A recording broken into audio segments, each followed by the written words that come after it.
The air in the luxury hotel room was thick, saturated with cheap perfume and the metallic scent of fear. Yunxi could barely breathe, her eyes burning with icy fury. The scene before her was the physical manifestation of her worst nightmare, a betrayal orchestrated with the cold calculation of a corporate takeover. "Who sent you? Don't move," a voice addressed her, raspy and carrying a false authority that would crumble in an instant. Yunxi didn't need words to understand the sordidness of the moment.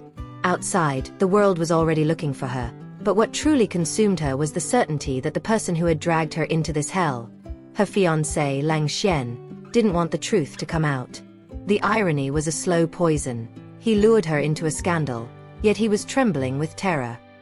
"You're insane. You're scared, but you still try to seduce me. Since you love excitement so much, I'll satisfy you," she spat the words, her voice a sharp, silken thread. His pathetic attempt to wriggle out of it, to deny his own nature, was just that, pathetic. The confrontation that followed was quick and brutal, a dance where masks fell away. Leng Xuan, the promised fiancé, was revealed to be a mere puppet, manipulated by Yunxi's half-sister, Yunyu.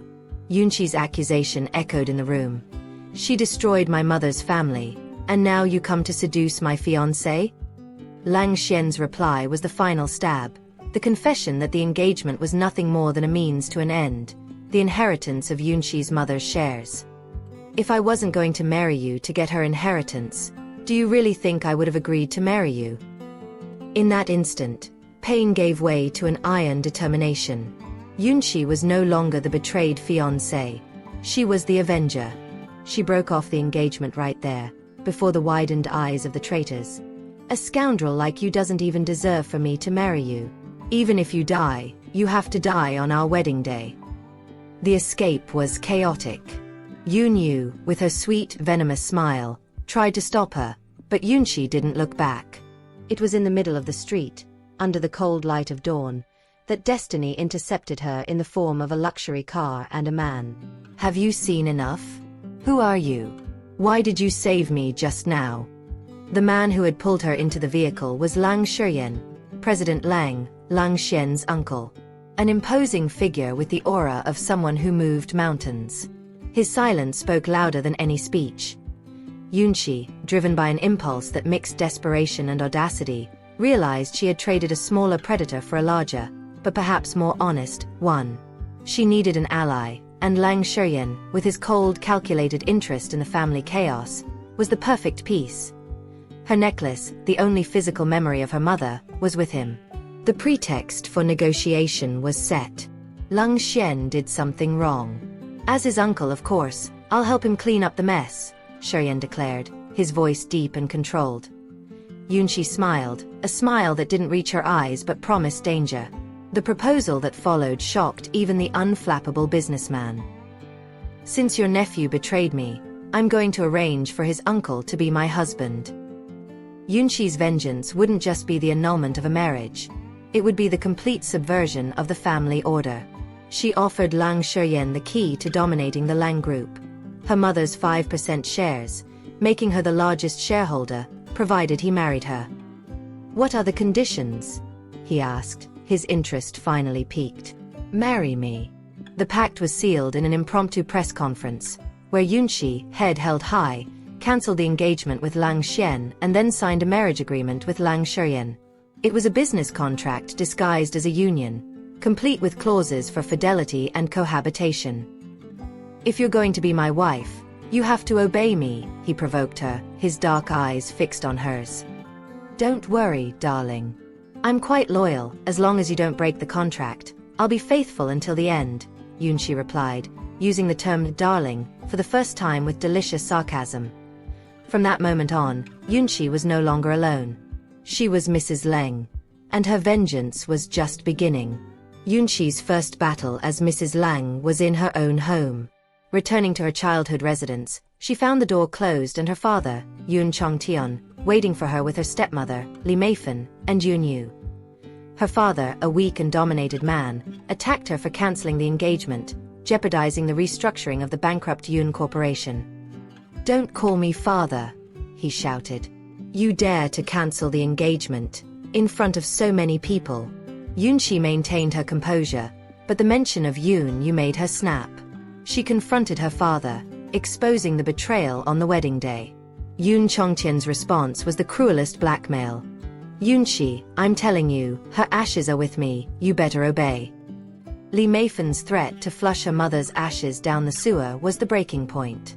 Yunxi, for the first time, felt icy terror. She yielded, but not without leaving a warning. Don't use my mother's ashes to threaten me. You, get out of here.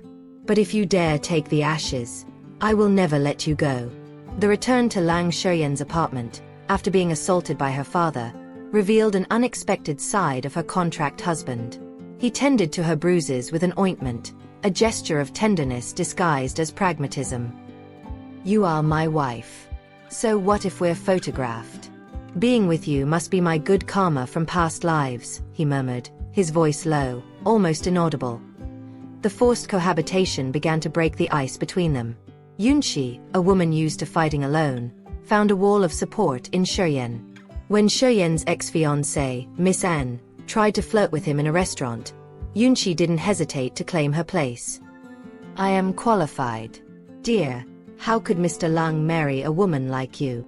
Jealousy, at first, was just a tool for power.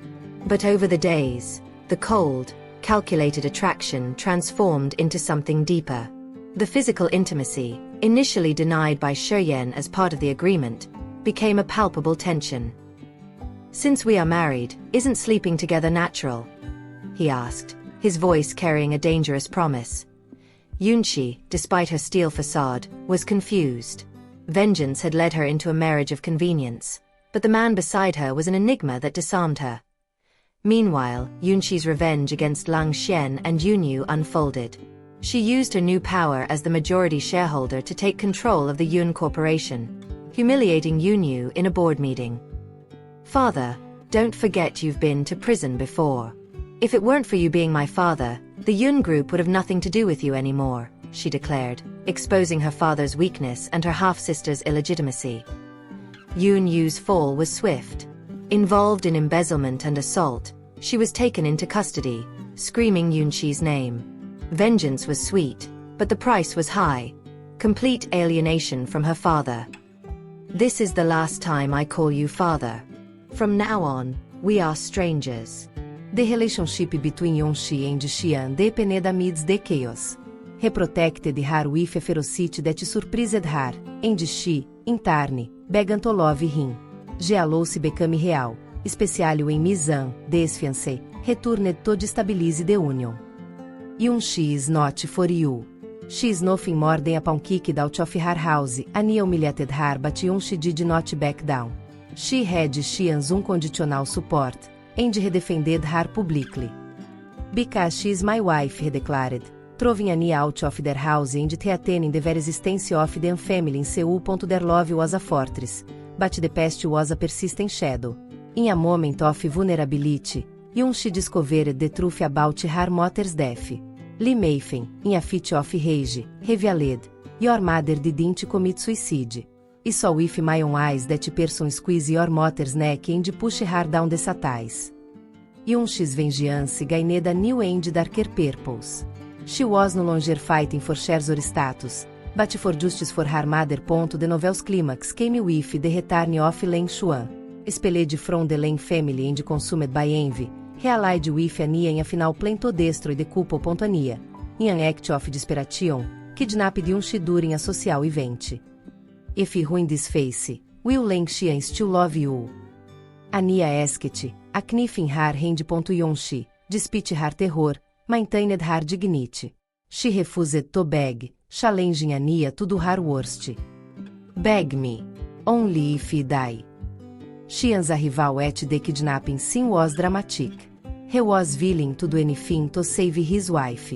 Ania, in a final act of cruelty, demanded a kiss, a proof of love that would destroy Yunxi.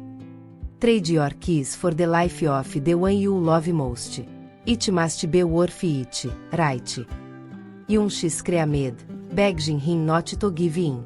But Xian, with the cones of a strategist extras, turned the tables. Retreated Ania's mother, showing that his loyalty to Yunxi was absolute. E, Leng Xuan, when do something, he always return the favor. Since Misan kidnapped my wife, he will take her mother. The same thing you did to my wife will happen to your mother. Ania yelled, and Yunxi was saved.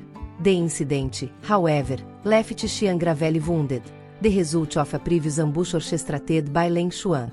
In the hospital, Yunxi watched over Xian. The fear of losing him was the final proof of her love. When he woke up, feigned amnesia was the way he found to ease the tension, proving that, beneath the coldness, there was a man who loved her deeply. He was wrong. You silly man, she said, tears finally streaming down her face. Xian, recovered, tied up the loose ends. Yunxi and Li Meifen were arrested, confronted with evidence of their crimes. Yunyi was already in jail. Yunxi's vengeance was complete, but she still needed closure with Leng Xuan. She found him in an abandoned varelhose, where Xian had left him, a broken man, neither dead nor alive, consumed by envy and hatred. If you had betrayed me before the wedding, I would have cancelled it. You also would have reached this point. All of this. You brought it upon yourself, Yunxi declared, ending the cycle of vengeance. In the end, their love triumphed over chaos. Xian, who had never cared about public opinion, made a public declaration of love and devotion. In a final gesture, represented her with a contract he had ordered made right after the civil registration, an engagement ring. We've been married for so long. Eu ante oficiales que o tomar me recede, kneeling down. Yunxi, the woman who traded love for vengeance, discovered that, in fact, she had found both. She accepted, sealing her destiny with the man who had saved her and loved her unconditionally.